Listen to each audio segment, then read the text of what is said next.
Sige, pasok lang.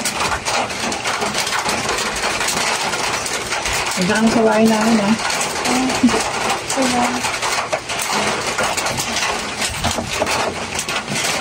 Sige na, upo ka na. Upo ka na. Saan ako upo? Dito.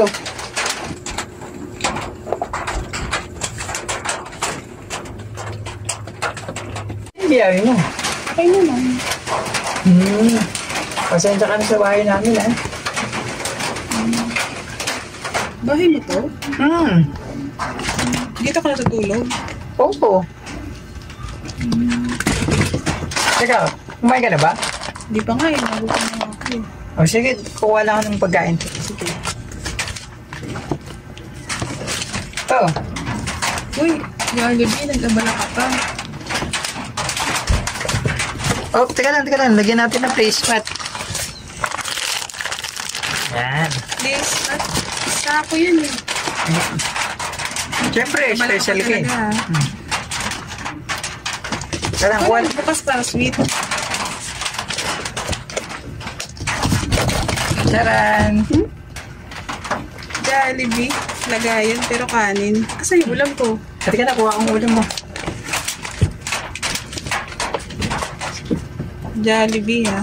Lagayan lang pala. Ito, ulam mo. Saging. Tatlo yan, para I love you. Hindi, kain ka na. Parang sobrahan sa hinog. Sensya ka na, ha? Wala pa kasi akong trabaho eh. Hindi pa ako natatanggap dun sa inoplayan ko eh. Ito, tubig. Ah, sige. Magtutubig na lang siguro ako. Alang tubig. Ito, tubig. Tubig, lagay ng stick ko to ah. Hindi, masensya ka na, ha? Baso mo. Ito. Star margarine. Sensya ka na talaga kasi hindi pa ako natanggap dun sa construction na inaplayan ko eh. Pero yan mo, pag natanggap ako, unti-unti ako bibili ng gamit. Ganun. Share ba kayo?